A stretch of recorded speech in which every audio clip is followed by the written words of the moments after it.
अस्सलाम वालेकुम नाजरीन, मैं हूं अब्दुल रज़ाक खट्टी। आप में से बहुत सारे हमारे नाजरीन ने मुग़ल आज़म फ़िल्म देखी होगी और उसमें एक जो है वो बड़ा पॉपुलर सीन हुआ था पृथ्वीराज और उसकी जो हीरोइन थी अनारकली। तो जब अकबर बादशाह उससे पूछते हैं कि तुझे क्या जो है वो तेरी आखिरी ख्वाहिश क्या है, तो वो कहती है कि मैं जो हूँ वो मलका बनना चाहती हूँ। तो अकबर बादशाह कहते हैं कि आखिरकार तेरी ख्वाहिश तेरी ज़बान पर आ ही गई। ये सारी बात करने का आज मकसद ये था कि आज एक वफाकी वज़ीर ने एक भरी कमेटी में, पार्लिमानी कमेटी, सेनेट की कमेटी में कहा कि उसका दिल चाहता है कि इलेक्शन कमीशन को आग लगा दें। इसको आप इस सेंस में ले सकते हैं कि आखिरकार ये जो ख्वाहिश थी वो इस वफाकी वज़ीर की ज़बान पर आई गई। उन्होंने मुमकिन है कि उन्होंने ये अपनी ख्वाहिश का इज़हार एक वफाकी वज़ीर ने किया है, लेकिन लगता है ऐसा है कि जो तमाम वफाकी वज़रा हैं उनकी यही ख्वाहिश है, हुकूमत की भी यही ख्वाहिश है कि जब से सिकंदर सुल्तान राजा जो हैं वो चीफ़ इलेक्शन कमिश्नर बने हैं तब से इलेक्शन कमीशन के साथ उनके मामलात बन नहीं रहे। और माजी में भी आपको याद होगा कि मुख्तलिफ हमने इस पर प्रोग्राम भी किए और हमने आपको बताया भी था कि किस तरह डस्का का जो इलेक्शन था उसमें चीफ़ इलेक्शन कमिश्नर ने जो सारी जो चोरी थी उसको नाकाम बनाने के लिए रात गए इक़दाम किए और उसके नतीजे में उस पर दोबारा जो है वो पोलिंग हुई और वो मुस्लिम लीग नून जीत गई। लेकिन आज जो सबसे अहम बात मैं आपके साथ करने जा रहा हूँ वो है इलेक्शन कमीशन को आग लगाने की।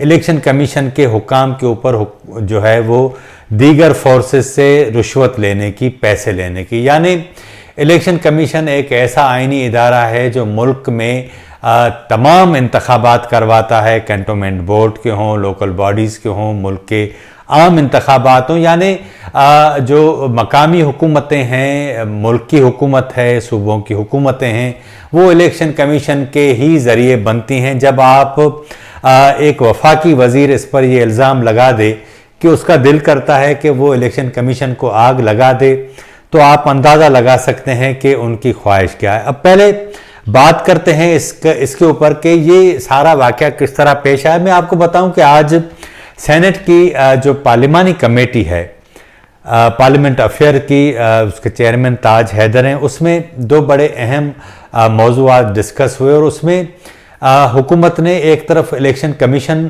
को जो है वो आड़े हाथों लिया, उनकी बेइज्जती की। उसके नतीजे में इलेक्शन कमीशन ने शदीद एहतजाज किया। उसके तमाम हुकाम, इलेक्शन कमेटी के तमाम हुकाम जो है वो कमेटी रूम से निकल गए। उसको दीगर वफाकी वज़रा मनाने गए लेकिन वो नहीं आए। बहरहाल ये सारी सूरत हाल हुई और फिर हुकूमत को जो सबसे बड़ी बात थी कि हुकूमत के लोग भी जो हैं वो भी वॉकआउट करके चले गए। नतीजे में ईवीएम का जो मामला था वो उस कमेटी ने मुस्तरद कर दिया और इसहाक डार की रुकनियत मनसूख करने वाला जो कानून था उसको भी मुस्तरद कर दिया गया।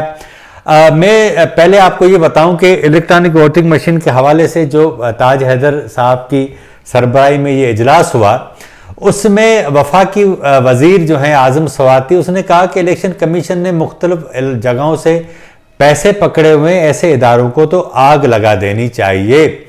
इनके इस बयान पर इलेक्शन कमीशन के हुकाम इजलास से वॉकआउट करके चले गए, जिस पर वज़ीर ममलिकत अली मोहम्मद ख़ान उनको मनाने के लिए बाहर निकले, उनसे जतन करते रहे, लेकिन इलेक्शन कमीशन के हुकाम ने उनकी एक भी नहीं मानी। उनको अली मोहम्मद ख़ान ने कहा कि आएँ, बैठें, बैठकर बात करते हैं, लेकिन इलेक्शन कमीशन के स्पेशल सेक्रेटरी ने कहा कि मैं और मेरा अमला जो है वो इस कमेटी के अंदर अब नहीं बैठेगा, हम चीफ इलेक्शन कमिश्नर को रिपोर्ट देंगे, उसके बाद जो है जो भी फैसला होगा वो करेंगे। और उसके बाद अपोजिशन के जो रहनुमा थे वो भी उन्होंने एहतजाज किया। लेकिन सबसे जो अहम बात है वो ये है कि स्पेशल सेक्रेटरी इलेक्शन कमीशन ने कहा कि हुकूमती वज़रा ने गुज़िश्ता रोज़ भी उनके साथ बदतमीज़ी की और आज इलेक्शन कमीशन पर संगीन इल्ज़ामात लगाए। ऐसी सूरत हाल में जो है वो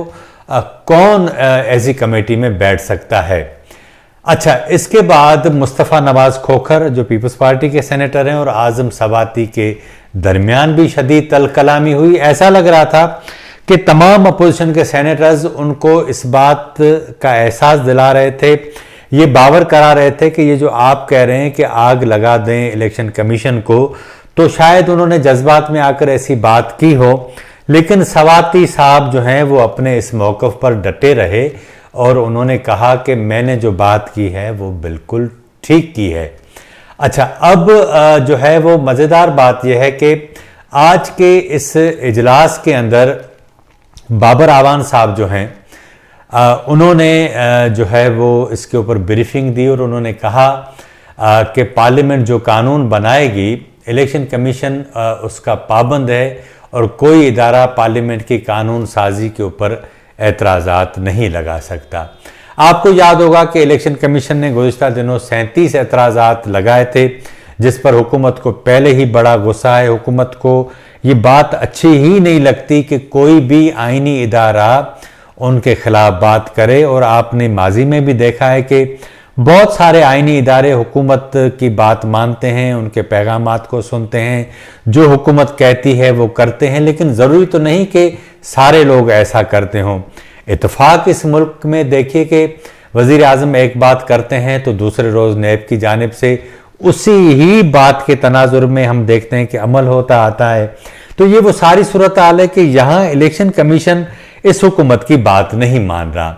अच्छा, अब मैं वही बाबर आवान की जो बात कर रहा था, वो कह रहे थे कि ईवीएम के ज़रिए तमाम इंतखाबात हो सकते हैं। जब तक तमाम गिनती मुकम्मल नहीं होती इंतखाबात की, वोटिंग की, पोलिंग स्टेशन की, तो ये उसमें ईवीएम में एक ऐसा निज़ाम है कि कोई भी रिकॉर्ड लेकर न तो बाहर निकल सकता, और वोटर से तस्दीक का पेपर ऑडिट भी है, और ये सबके सामने गिनती मिलेगी। उनका दावा था कि इस गिनती को कोई भी टेम्पर नहीं कर सकता। साथ साथ उन्होंने जो सबसे अहम बात की, उन्होंने कहा कि इलेक्शन कमीशन को तमाम माली वसाइल फराम करने के लिए हमने ख़त लिखा था, लेकिन इलेक्शन कमीशन ने हमें जवाब नहीं दिया। गुज़िश्ता दिनों आपको याद होगा कि वकला का एक वफद वज़ीर कानून से मिला था, और उसके बाद भी ये बात बयान जारी किया गया कि भाई हुकूमत वकला को पैसे देने के लिए तैयार है, और इस तरह का जेस्चर दिया गया कि ये वकला को हुकूमत जो कहेगी वो करेंगे। लेकिन वकला ने फिर इस बात की वजाहत जारी की, उसके बाद हुकूमत ने उसकी वजाहत जारी नहीं की। इस बार भी इलेक्शन कमीशन को ख़रीद करने के लिए बाबर आवान साहब ने यही बात की, लेकिन अभी उनकी दाल नहीं गली है। अच्छा, अब जो सबसे बड़ी बात थी, उन्होंने जो आज़म सवाती, उन्होंने कहा कि हमने हुकूमत को जवाब देना है और इलेक्शन कमीशन ने पैसे पकड़े। इलेक्शन कमीशन के बायस इंतखाबात पर एतबार नहीं किया जाता। हुकूमत का अख्तियार है कि वो हुक्म दे और इदारों को मानना होगा। ये कमेटी में अल्फाज हैं। अब आप अंदाज़ा लगा सकते हैं कि जो मुग़ल आज़म हैं, एक मुग़ल आज़म नहीं जिसको आजकल शुग़ल आज़म कहा जाता है, लेकिन ये सारे मुग़ल आज़म बने हुए, और इनको मुल्क आइन, मुल्क कानून का पता नहीं, या तो इदराक नहीं है, या ये इस तरह की ऐसी बातें करते हैं जिससे आप अंदाज़ा लगा सकते हैं कि कितनी रऊनत है इनके रवैये में। जो भी कानून आपको पास करवाना होता है उसमें तमाम जो फरीक़ें हैं अपोजिशन के, उनको मिल बैठ के राज़ी किया जाता है, कायल किया जाता है, दलील से कायल किया जाता है, और उसके बाद जो है वो ये कहा जाता है कि भाई आप पार्लियामेंट से कानून साजी करवा लें। लेकिन अजीब हैरान कुन बात है कि जितने भी ये कानून साजी करवाते हैं, इतनी रऊनत है। आपको याद होगा कि एक बार बगैर कोरम के 21 बिल डिप्टी स्पीकर ने कौमी असम्बली में पास करवा दिए थे, जिसके बाद अपोजिशन ने शदीद एहतजाज किया, और उसके नतीजे में हमने देखा कि फिर वो बिल दोबारा जो है वो कमेटी की तरफ गए। इस बार भी यही सूरत हाल है। लेकिन आज जब एक हुकूमत का रुकन उस इजलास में मौजूद नहीं था, वोटिंग हुई ईवीएम के हवाले से तो बराबर हुई, लेकिन हुकूमत का एक रुकन था, उसके ऊपर कमेटी के जो हुकूमती अरकान थे उनका कहना था कि भाई उसको ऑनलाइन आप लें और उसको वोटिंग में शामिल करें। लेकिन चेयरमैन ने कहा कि इस तरह के रूल्स नहीं हैं, हम ऐसा नहीं कर सकते। उसके बाद हुकूमत के अरकान जो है उन्होंने देखा कि हमारी अक्सरियत नहीं हो रही, तो वो ऐवान से चले गए, और उसके नतीजे में ईवीएम का जो बिल था वो मुस्तरद कर दिया गया और जो इसहाक डार की रुकनीत के हवाले से आर्डिनेंस जारी हुआ था वो उस हवाले से भी जो कानून था उसको भी मुस्तरद कर दिया गया। तो आप अंदाज़ा लगा सकते हैं कि क्या हो रहा है ईवीएम के हवाले से। ये इतने बज़िद हैं क्योंकि आने वाले इंतखाबात में हर सूरत में ये चाहते हैं कि हम ये इंतखाबात जीतें। हालांकि दुनिया भर में ये प्रैक्टिस जो है वो कामयाब नहीं हो सकी, लेकिन हमारी हुकूमत बज़िद है कि ये हर सूरत में कामयाब करानी है। देखते हैं क्या होता है।